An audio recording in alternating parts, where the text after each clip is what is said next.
Hey, this is Jesse A.M. for Beat About Late Night. I am joined by Hache, a writer and pixel artist, who is the special guest for this month's show on September 18th for our Rhythm and Roots pre-party. So, Catherine, can you tell me a little bit about the design for the poster that you're doing today? Yeah, it's pixel art, which is something that I've been doing for several years. For whatever reason, my milieu, my, chosen way to do art is just like Microsoft Paint, and I turned out to be good at it. So I'm doing kind of a punk, kind of feminist-inspired painting for this show, and I'm really looking forward to how it's going to turn out. And we are too. And it's interesting you mentioned like the MS Paint style because you're a big gamer.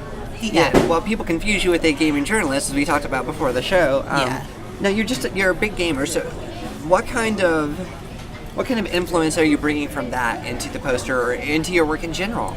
Well, a lot of the art I do is done on a really small scale. It's a 256 by 224 pixels, which is the original dimensions for like the Super Nintendo, which is what I grew up playing. Video games have always been a part of my life, and I'm primarily a retro gamer. Oh, absolutely, same thing. I'm going through the Zelda starring Zelda right now, and Yeah. that's the way I play games. If they're not truly retro, they have to be designed in those sort of ways, like Super Meat Boy or Braid or Bastion, things that are on a more compact scale. Yeah, I mean, I don't really stick to the original SNES palette. I'm not that much of a stickler, but I do try to use like a limited palette like those old video games. This one's a little bit more in-depth and on a larger scale than some of my other work, but I think it'll be really nice. And that's not the only art you do. You've also been working on a new Hive for the sort of combination, not quite GIFs, but embedded animated art, or embedded animated art. Yeah, a lot of that was my friend Mary Bond contacted me, and they said, hey, I work at New Hive, and I think you could do some really cool stuff with it. So it gave me a chance to learn CSS and to practice a little bit of animation, which I've done in the past, but it's been a long time. So I would do my paintings, and I would make little animations of them inspired by video games. Like the one that I did was the final battle, the first one I did, and it's inspired by like the final battle of a Japanese RPG from the 16-bit era, and I'm really proud of how it turned out. Yeah, it's a boss fight design that you came up with, and you also have Reflections, which is you as a pixel character with cherry blossoms falling over you. It's not the end of Mega Man 2, but I'll take it. Yeah. Now, speaking of that, you've also spoken out in your own opinions on games and a lot of the misogyny that takes place in gaming culture. You were actually on 2 sexism in video game panels at the ETSU convention. What can you tell us about that? What can you tell us about your time in those panels? Yeah, I always feel a little bit underqualified talking on those panels because, like I said, I'm mostly a retro gamer. I've been kind of priced out of a lot of modern gaming, and I've been busy working on my other stuff. But I have a lot of connections in the gaming industry. I know a lot of video game journalists, like my friend Samantha Allen, and she's brilliant. I was really privileged to have her on the panel. But these are issues I care about because these are my friends. I'm always interacting with them on Twitter or even in real life, like when Samantha comes up and visits. And I hate to see the harassment that's leveled at women in this industry that has forced a lot of them out. Like recently there's been a big, I don't really know what to describe it. It's been awful, this Gamergate controversy. Gamergazi. Yeah, Gamergazi. And a lot of women who are prominent video game journalists have just felt unsafe and wanted to leave the industry because of all the crap that's been leveled at them the past couple of days. So it's true. And speaking of our friends, we also have Jennifer Culp at Gamer Bassett, who just recently started a site. I know you've written some articles there. Yeah. Hopefully we'll get to have you back there soon to see more of your opinions on that side of the fence. And speaking of Samantha, who you had originally met through your work, can you tell us more about the different types of people that you come into and being involved with since your writing started? Now I know you've talked to Fallon Fox. Yeah. And recently you just did a big interview. Can you tell us about that? Well, my friend Parker Malloy, which you mentioned, she writes for Hello Giggles, and she writes a lot for The Advocate too. She interviewed me about the Gamergate controversy, so that interview, I guess, will go up in a couple of days. But yeah, I don't know, writer circles are very small, and we all kind of tend to meet each other eventually, at least from what I've found out. So I've talked to Fallon Fox, who's a professional trans MMA fighter, really cool lady. Christina Carl, who is an ESPN commentator, Samantha, even people I looked up to growing up, like Adam Sessler, follows me on Twitter, which is really super cool. And he turned out to actually be one of those people that when you interact with, is not a total douchebag. He's really cool. Yeah, totally. And he's like really sweet. He reached out and supported Samantha when she was getting bullied, so that immediately made me realize, hey, me looking up to you was justified. Absolutely. I think we all watched a lot of it growing up. Yeah. Before we move out of the gaming talk, actually, there's one more thing I want to mention, and that's your Twine games. You've actually designed some. How would you describe them? Twine is still a model of gaming that's new to me. Yeah, some people don't view them as games, and I'm totally cool with that. But people can wonder about what is a game and what constitutes a game on their own time. I don't really care, but I view them as like interactive fiction stories, and they are basically just whatever you come up with to tell a story, and you can click on them. They're like the old choose your own adventure kind of things, but like in digital form. Yeah, so I wrote two. The future is now. Yeah, I wrote two of them. Transitory was my most well-known one, and it was from a perspective that I don't really have anymore. I was kind of young and naive, and it was just reflections on like love and all that stuff, but a lot of people connected with it, so I guess it's still kind of relevant. I'd like to do some more of that.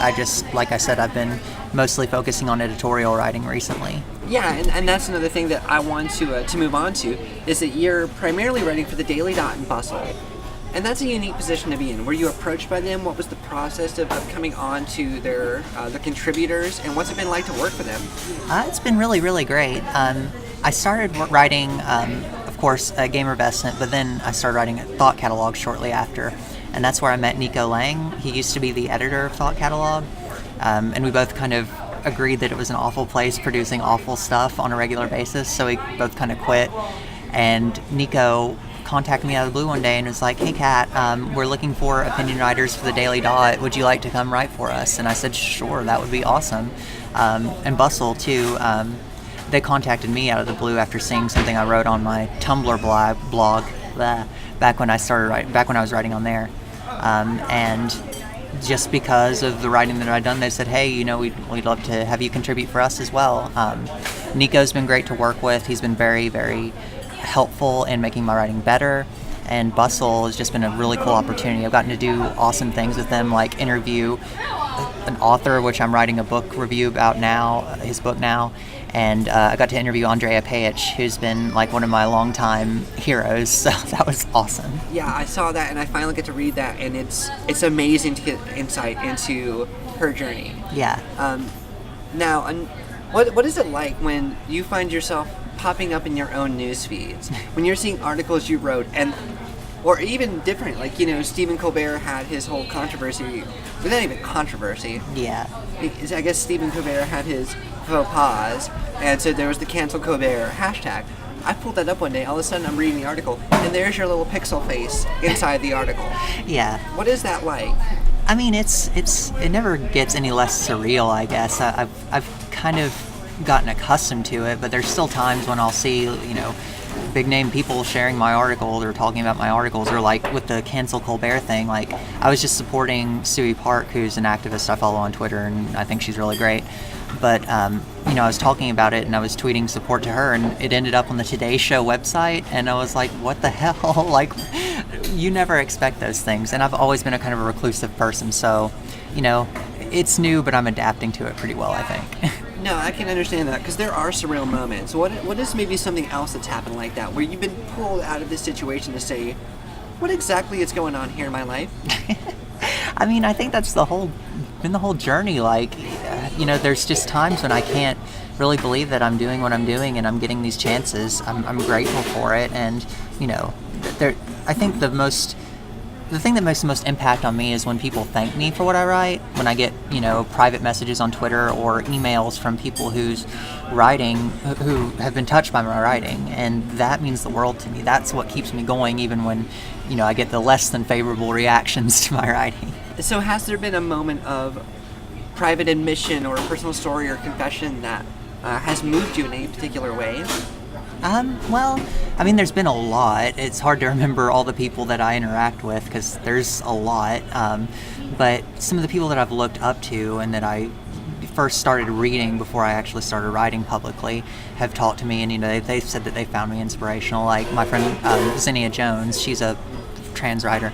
And there's a tweet, like if you just search my name on Twitter, you can see her saying that I'm one of her trans heroes. And that, to me, is just, it blows my mind because I was reading her articles for years before I was actually, out and doing my own thing on my own. So, so where can we find your writing now? I know you're on several different websites, not just Bustle. Yeah.